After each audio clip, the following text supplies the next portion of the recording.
लग्न, घटस्फोट आणि बिकनी प्रत्येक वेळी तेच विषय का? कलाकाराचं आयुष्य फक्त मसालाच असतो का?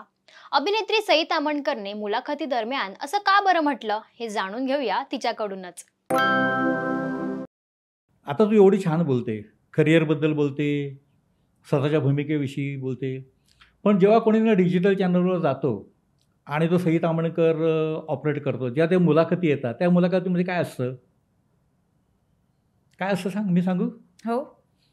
त्या मुलाखतीमध्ये असतं, आता ते तुझं पर्सनल गोष्ट आहे, की तू लग्न केलं, घटस्फोट घेतला, मग तो कसा घेतला, मग आम्ही चहा प्यायला भेटलो, मग चहा पिता पिता मग ते काय पार्टी झाली, हे तू किती वेळा सांगणार? आता ह्या गोष्टीला तर 10 वर्ष होऊन गेली. नाही, काय आहे, लोकांना ॲक्च्युली मसाल्यामध्ये जास्त इंटरेस्ट असतो. आपण एकच गोष्ट परत सांगायची? मी नाही सांगत परत, ती विचारली जाते आणि I am somebody who will, म्हणजे तुम्ही विचारलं तर मी सांगणार, असा माझा स्वभाव आहे. पण तुम्ही बरोबर म्हणताय, मला असं वाटतं की एकच गोष्ट लोकांना उगाळायची खूप सवय असते, पण आता ती मी उगाळून देत नाही. तुम्ही जर का हा प्रश्न केलात तर माझं उत्तर यावेळेस वेगळं असेल. त्यामुळे मी हा प्रश्न करणार नाही, पण लोक तुला प्रश्न करतात, याचा अर्थ लोकांना तुझ्याबद्दल इतर गोष्टी माहीत नाही असंही होऊ शकतं. किंवा असंही होऊ शकतो की त्यांना फक्त मसाल्यामध्ये इंटरेस्ट आहे, बाकी त्यांना कशात इंटरेस्ट नाही, असंही होऊ शकतो. पण याचा अर्थ असाही होऊ शकतो त्यांनी सिनेमातली सई ताम्हणकर नीट पाहिलेली नाही आहे, पण ती का नाही पाहिली? अनफॉर्च्युनेट.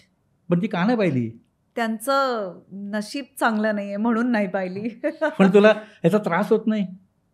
Not really. मला असं वाटतं की ही माझ्या प्रोफेशनचा खूप महत्त्वाचा मोठा भाग आहे की मसाला जिकडे आहे तिथे कॉन्सन्ट्रेशन लोकांचं जाणं.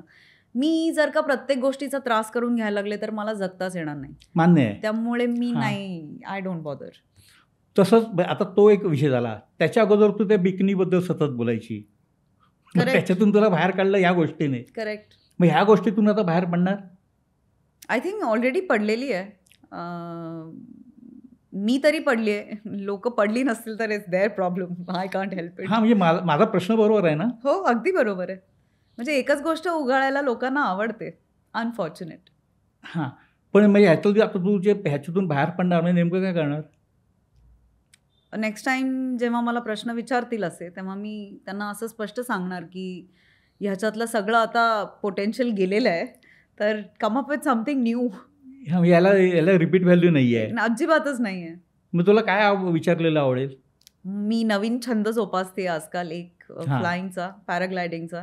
मला त्याच्याबद्दल विचारा, किंवा मला हे विचारा की हा एवढा सगळा प्रवास माझ्या जागी कोणी दुसरं असतं तर त्यांच्यानी ते एवढं सगळं फेस करवलं असतं का, किंवा त्यांच्यामध्ये ती ताकद असते का, हे सगळं फेस करून परत येऊन परत नव्याने क्षितिज शोधण्याची ताकद सगळ्यांमध्ये असते का, हे प्रश्न विचारले तर मला जास्त. मी हाच तुला प्रश्न विचारतो की ही जी तुझ्या इतर आवडीनिवडी आहे, सोशल मीडियामध्ये तू दिसते, म्हणजे कुठेतरी तू गेलेली असते दूरवर, काश्मीर किंवा काय काय, आता ह्यातला जो आनंद आहे तो तुझा कशा पद्धतीने तू व्यक्त करशील?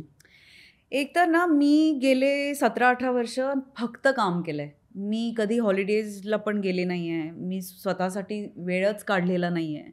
आणि हे प्रकर्षानं जाणवू लागतं जेव्हा एक काळ तुम्ही खूप काम करून एक विसाव्याचा क्षण येतो, तेव्हा तुम्हाला जाणवायला लागतं की अरे, आपण स्वतःसाठी बहुतेक वेळच काढलेला नाही. आणि I think I am going through that phase. त्यामुळे मला असं वाटतं की मी आता ते करू शकते आणि मी ते पूर्णपणे एक्सप्लोअर सध्या करते.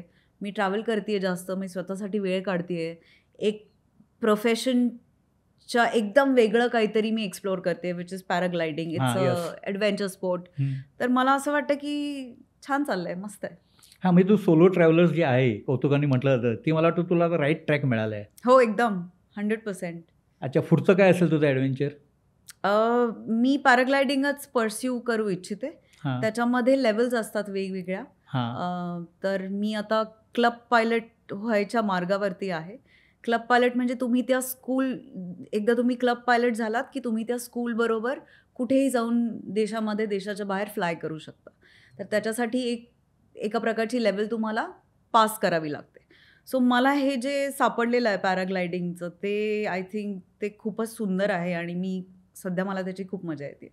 हां, म्हणजे तुला असं म्हणायचं की नुसतं आपलं काम, अभिनय, कॅमेरा, सिनेमा, मुलाखती सोशल मीडिया याच्या बाहेर गेलं पाहिजे. 100% मला असं वाटतं की आपण त्याच जगात असून कधी कधी स्टॅग्नंट व्हायला होतं. हां नवीन विचार डोक्यात येत नाहीत किंवा तुम्ही जर का इथून खालीच नसाल तर नवीन इन्फॉर्मेशन तुम्हाला भरताच येत नाही. हां तर मला असं वाटतं की flying has changed my life. म्हणजे त्याच्यामुळे एकदम खाली होऊन नवीन इन्फॉर्मेशन मला स्टोअर करता येते. फ्लाईंग केल्यानंतर मी माणूस म्हणून किती बदलली आहे किंवा काय माझ्यात कमी जास्त झालं आहे हे मला खूप चांगल्या प्रकारे कळतं आहे. सो आता खूप एन्जॉय करते मी सध्या. आणि आत्मपरीक्षण सुद्धा. 100% आत्मपरीक्षण म्हणजे ह्या स्पोर्टनी तुम्हाला लिटरली आत्मपरीक्षण करायला लागत, तो आपोआपच करवतो स्पोर्ट तुम्हाला. म्हणजे तुमच्यात किती पेशन्स आहे, तुम्ही एन्झायटीमध्ये कसे रिॲक्ट करता किंवा इमर्जन्सी सिच्युएशनमध्ये तुमची डिसिजन मेकिंग पॉवर काय आहे, तुम्ही किती पाण्यात आहात, हे सगळं या स्पोर्ट मध्ये कळतं आणि I am enjoying every bit of it.